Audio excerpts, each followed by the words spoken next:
Hey, what's up, you guys? Welcome to yet another edition of Mob True Crime with Gene and JC.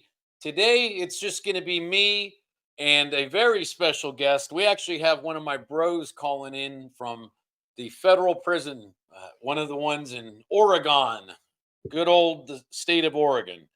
And he's a California guy, but he lived back east.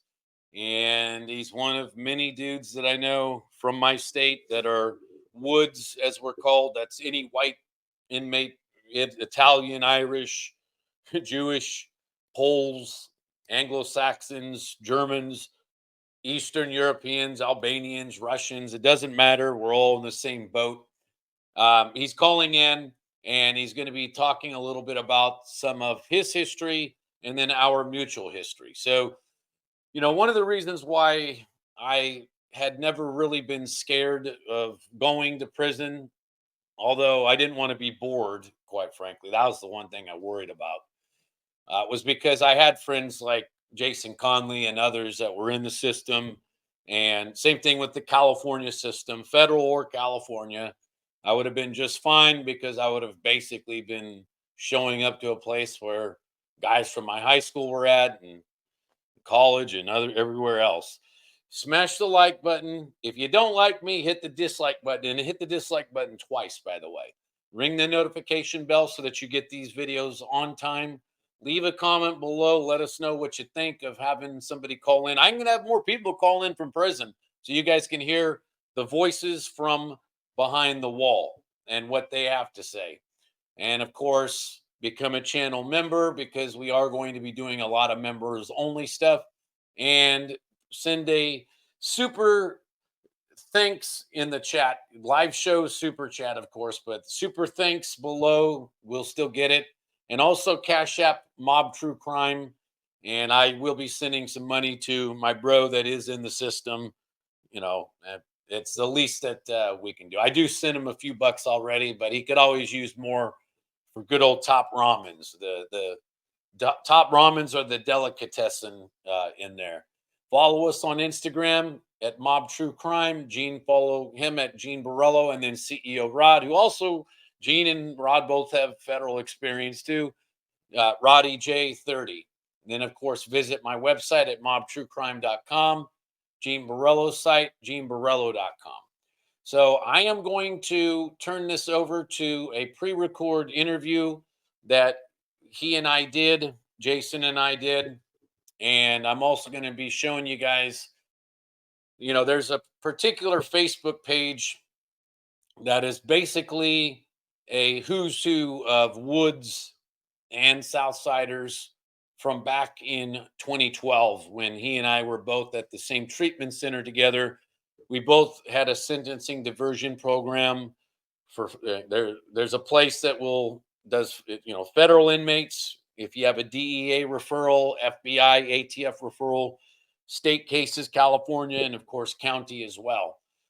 So this here, just to show you guys, this is this is a page he set up a long time ago, and he called it Jason. But this is a who's who of woods that were in the system, and of course, I've been friends with him on this page for years. And we'll show you a few photos real quick before we get going. This is him a long time ago. Here's some of the other guys that were in the same place I was. It's who we were, unfortunately. I don't define myself based on titles from the state of California. The truth is that we all know each other. And so there's different dudes on here that some of them are no longer alive. Some have been able to make it through, and others are doing sort of something in between, but you look at the guys that are on here. These are definitely real ones. All right. These guys are not the kind of woods to be playing around with. We've all been through a lot of stuff. But again, I learned a lot of lessons from this. But you look at some of these guys, again, these guys ain't the kind of dudes to be playing around with. And, you know, That's one reason also why some of the individuals on YouTube that think it's smart to run their mouths, better be real careful about what they do. I'll just leave it at that. I'm going to turn it over to the sit down. You're going to hear the collect call thing from the prison system, the nice little recording. And then you'll also see video of him talking that we got from a different podcast that he was on a number of months back, just before he caught his latest case, where he was hit with another case. But I had to wear my Cali represent, shirt here for this one. I think you guys will definitely enjoy this one. This is something unique that you're not used to seeing on these mob genre channels. Like I said, these Woods and Southsiders are Mexican friends of ours, are the kind of dudes not to mess with. And in many cases, these were the guys that guard different dudes from the mob that were in the federal system, especially back in the day. They were the kind of guys that kept mobsters from back east from having issues. We were all friends, though. You know, uh, they were helpful to us in other ways too. So, without further ado, Jason and I chatting from a cell phone that's been called collect on. Yo, what's up, guys? I've got my bro Jason Conley. He is calling from a federal institution in Oregon. This is obviously our first sit down doing it this style and with somebody like this. So I'm gonna let Jason chat for the majority of this because he's on limited time, at least when it comes to the phone. Now he's got a lot of time outside of the phone, but limited time on the phone. What's up, bro? Good to talk to you again, man. Oh man, it's always excellent to talk to you, Jeff. How you doing, buddy? Excellent, excellent, man. So let the folks know sort of your background, California, the stuff out of state, that kind of stuff, like a couple minutes of that. Okay. All right. Cool. Well, I was born in Southern California. Lived there for a couple years. Mother was in a toxic relationship with a guy, drugs and alcohol. He was in the Navy, so we lived in San Diego for a little bit, then moved when I was young to Fresno. Fresno, Hanford, Lemoore, the whole Navy area over there in Central California. And that's basically home to me. I lived there, though, till I was about 12. And Mom packed us up, moved us to Chicago. And so most of my teenage years were spent in Chicago. I would say it's important, for any discussion, because we're going to get into some stuff later, Jeff, about the criminal justice system. But, when I was living in California prior to moving to Chicago, I grew up, pretty poor and around a lot of drugs and alcohol. I had exposure to a lot of different types of scenes. Of course, in my neighborhoods, there were, gangs and drugs, as I mentioned. In my home, there was a lot of alcohol and some drugs, and so that's how I grew up, man. I grew up like that. I moved to Illinois. My mom following a guy who was an alcoholic. We moved there, and I got involved in the system there very young, and just in and out of juvenile facilities, boys' homes, group homes, juvenile prison. I really grew up in the system, Jeff. Yeah, absolutely. That's a lot of us. We get, you younger than me, but our first touchdown in the juvenile system kind of sets the tone, huh? This call is from a federal prison. It absolutely does. Because what they do in juvenile prison is, and in the juvenile system in general is, they kind of prime you for the adult system. You get used to the same types of things, lockdowns, sell-ins, the prison politics. You get used to dividing yourselves amongst the races and everything, and all that. You get that lesson preached to you very early. and it usually translates into the adult system later on in life. Yeah. I think I was talking with you before, just in a personal conversation, and I shared with you a statistic that I came across one time that it said 70% of the California state prison is former foster care youths. Yeah. A statistic that really blew me away when I heard it. No doubt. So you've been in the federal system and the Oregon state system, correct, or any other ones too? No, I went to the federal system first. I was young. I was 22. I had been, before 22, I had been in and out of the county jails. Right. I did a county year in King County Jail. I had fought a couple cases and was acquitted on a couple major cases prior to that. So I was in trouble, but my first prison sentence that I got was a federal prison sentence. I was referred to the feds for guns and drugs. And I received a 92-month sentence for felon in possession of a firearm was what inevitably I pled out to, and that began a long relationship with the Federal Bureau of Prisons. Yeah, absolutely. And so in there, just like the California state system, we're all, and I say we because I've been in the county system. You and I both met at a sentencing diversion program, but we're all considered woods, regardless of which white ethnic group our ancestors are from. We're all in that same group, right? Yeah, so in the feds, that's basically, so the California, they divide amongst the races, and then the races divide amongst the states, and sometimes by gang affiliation.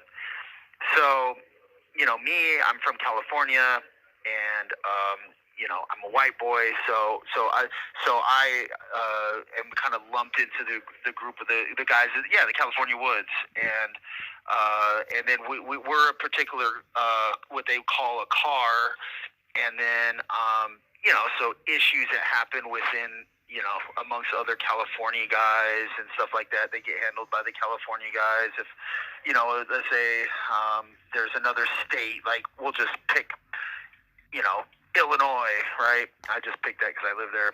And those guys have a problem with a California guy, right? There's a lot of prison politics that gets involved in this, where people have to talk to people, and issues can be resolved or they can be accelerated to the next level.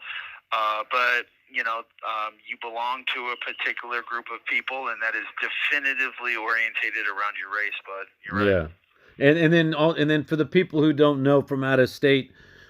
We have some, I guess you could say, allies with Sureños, Southern Mexicans, those guys to some extent, right? Yeah, it's became less tenuative. More tenuative. I was in USP Atwater, which is a high security federal prison.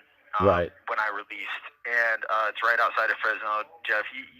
Just north of us. Yeah, an hour north. Yeah. Yeah. It was so I was there for quite a while. That place is it's a high security facility, lots of problems, and the Southsiders there, oddly enough, ran with the Paisas. They ran with the Mexicans from south of the border. Yeah.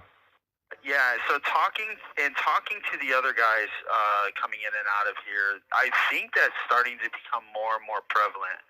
I can't speak for the California state prison sentence, prison system, but I can speak for the federal prison system.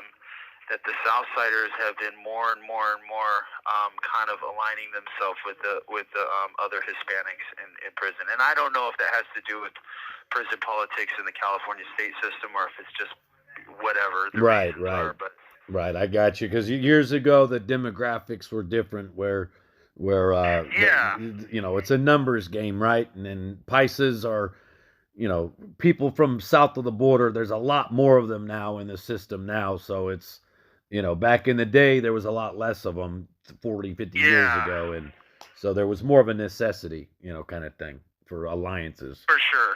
For sure. And moving forward from that, so we, you've So for the people who don't know, Jason and I, we go back for at least a decade, and there's a page which I'll be showing you guys to some extent on some of the on the video here. But years ago, we were all in the same kind of Facebook page, and we were in the same spot, and we were all doing programs. And nearly everybody was in there for drugs or alcohol. We were going to AA and NA meetings and stuff like that. Get into some of your treatment and recovery stuff that you've tried to do and been involved with over the years. Yeah, going back to our West Care days, Jeff.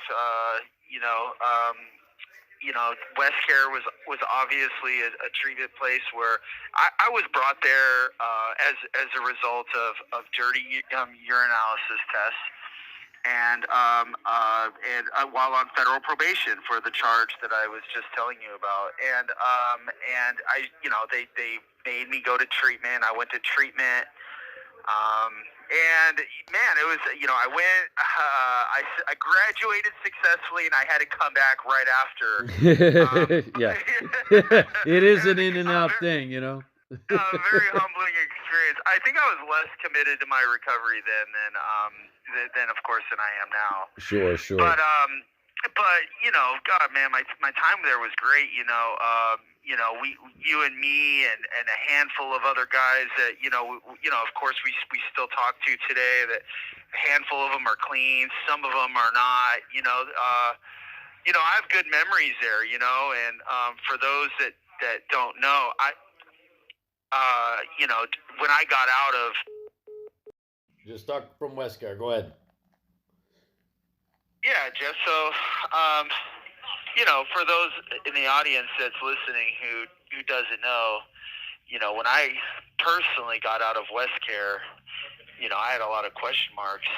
You remember I think, going into the West Care sober living home. I didn't have a job. I didn't really know what I was going to do. Shit, I hadn't even been clean for that long.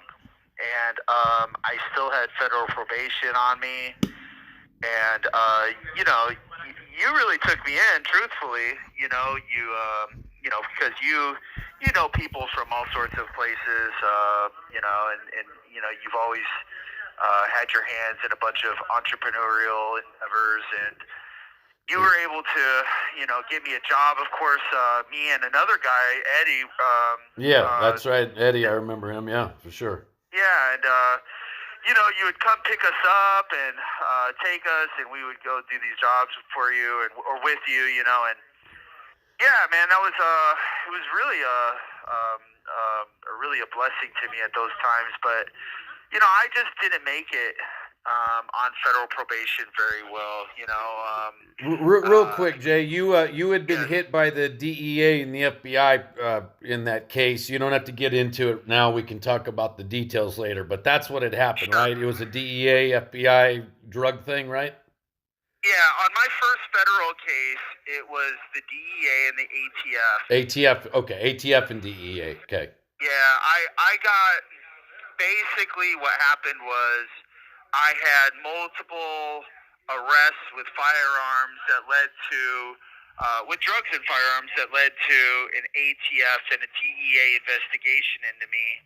And then I beat in jury trial 2 cases back to back. No, they don't like that when you win cases. No, those were state cases. And I'm a California guy, and I went up to Oregon, and this is happening in Oregon. literally right after I got there, I'm running amok up in Oregon, and I beat these 2 cases. One was a robbery. One was a tampering with a witness, and I beat them back to back at jury trial. And the DA in my case, George Eater, I remember his name. He referred my case to the feds for investigation, and they started an investigation into me that went on for not a long time, but went on for quite a while before I even knew it. And then sure, that's how they are. They pop up out of nowhere, Yeah, and I was a kid, Jeff, at the time. I was dumb.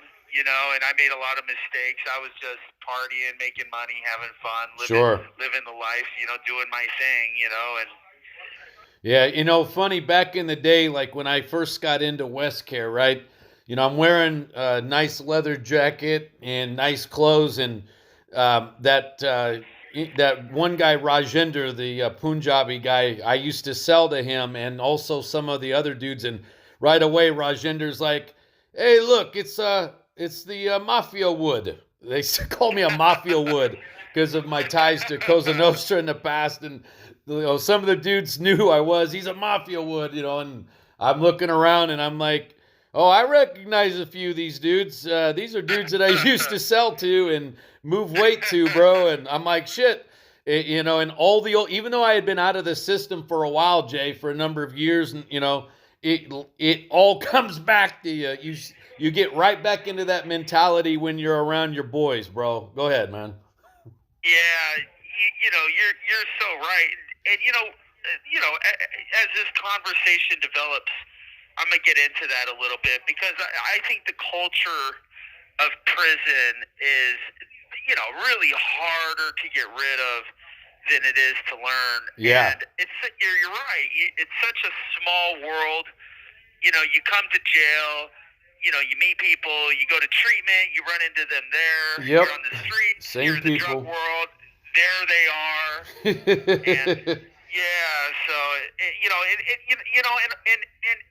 additionally, what happens is you, as toxic and as chaotic and as unhealthy as it is, it does develop a certain community for you. It becomes the community you know, and that becomes hard to leave behind, even as toxic and as healthy and unproductive as it is. Yeah, sure is, man. Yeah, exactly. We're even with the we're in a treatment program. Both of us are getting sentencing diversion and time credits this way and all that. But it was a mix of dudes that had FBI, DEA cases, state cases, county cases. I ran into a South Sider there named Ray. I won't say his last name. Who was like, "Hey, what's up, man? I remember you, and how you doing, homie?" And blah blah blah. And it is a small world, and that can be good or bad. The ones that do make it out, which I think ultimately you will, once you're done with this current situation.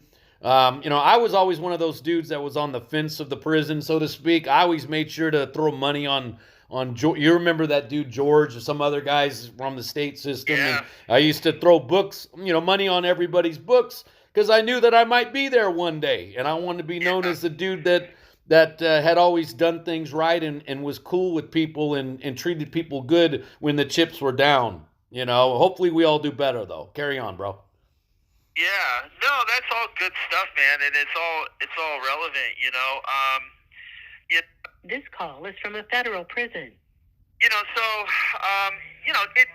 For me in those days, I just wasn't ready yet. I got out of treatment. Even the work stuff, with you and being in sober living and all the reasons in the world. I was also, as you mentioned, on a prison deference. I was in treatment to defer a prison sentence, and that wasn't enough to keep me off the streets, and I went back, and then even after I went back to prison, then I got out, and then I returned to Oregon, caught another big dope case, went back to prison for another 6 years, got out, and did it again, and did it again, and did it again, and just a pattern that repeats itself cyclically through my life. Yeah. You're a smart dude, bro, but it's easy to get caught up in those patterns. You're an intelligent guy, and you're one of the things I always had done too, that whenever our guys, Wood, Southsiders, etc., got out of the joint, they could talk to me because I had a college degree by the late 90s, and I could get them hooked up with jobs, to keep everybody out as much as possible. But even I couldn't completely stay out. It's breaking that mentality, bro. Yeah, there's, Jeff, what's really valuable about things like this is a lot of people understand exactly in experience what you're talking about, and they'll be listening to this and they'll be like, yeah, that was me too. And this allows for a dialogue to take place, a discussion to take place about, hey, what do we do, when we're in these situations where we're finding ourselves, wanting to go back, or like, what have other people done? What does their life experience tell them? Or like, if you feel defeated when you don't think that you could maybe make it out of the game, well, here's some guys who have, and here's what they said helped them, and here's what they did, and here's some intelligent thoughts on the system, perhaps by some people who can't relate, or here's some life experiences of some guys with maybe some people who've never had to live that life before, and they said, now I understand why things look the way they do in my community, why they look the way they do, why guys look the way they do on the streets, why homelessness and drug addiction is so prevalent in the community. We have a massive problem with guys coming out of prisons and they're not prepared for the streets. Right. They're not making it. Yeah, they're prepared more for living in prison than they are living on the streets. Yeah. But I do believe you'll break the cycle, bro. You are, for the people out there, Jason is extremely intelligent. He, like myself, we both sort of lack discipline for a number of years of our lives. When you can hone your intelligence, you can go, it's one of those things where the FBI and them will say, he could have been a CEO if he hadn't have been a criminal. We've heard that, right? It totally applies to guys like us, Yeah, there's some bright guys in here. I'm telling you, and you know this as well as I do. I talk to guys all the time. There's such good conversations that take place in these places. You just, you miss them if you're high and you're drunk. Jeff, truthfully, I spent the vast majority of my incarceration time in the hole, in and out, for fighting, drinking, getting high, that sort. We could do countless hours talking about, how much drinking and other stuff goes on in there. True. There's some good home brewers in there, that's for sure. Oh, listen, you're talking to one. And and so but this the last 3 years I've been here, and for people who aren't familiar, I'm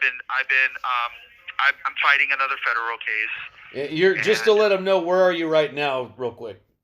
I'm in Sheridan Detention Center. I am fighting a federal case, my second federal case. I was indicted for conspiracy to deliver heroin, conspiracy to deliver methamphetamine, conspiracy to deliver fentanyl pills, and conspiracy to deliver cocaine.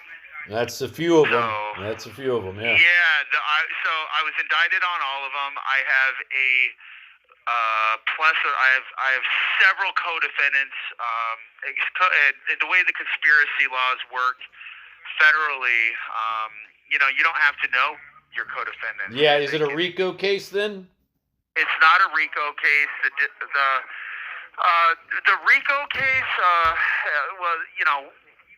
it's got a bunch of different qualifiers that have to be present involved in a RICO case. But you are correct. You don't have to know your co-defendants in federal cases. I've had friends find that out.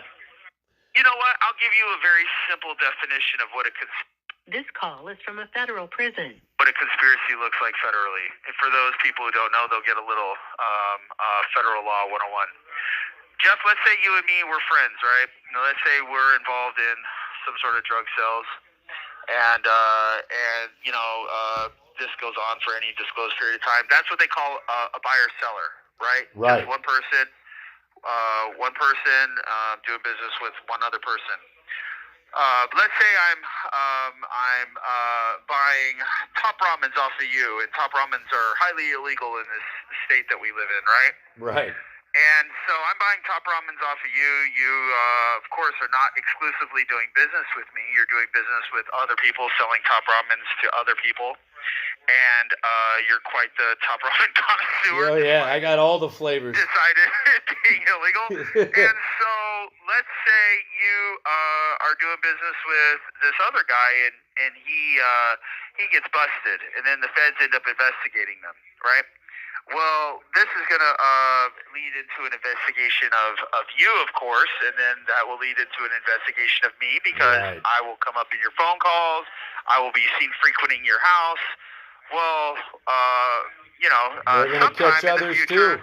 They're going to see others getting top ramen.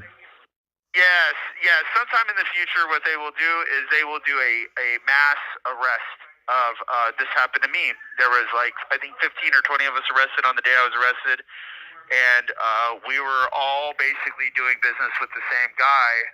None of us knew each other, but we're all co-defendants. Right, we were right. conspiring with each other indirectly.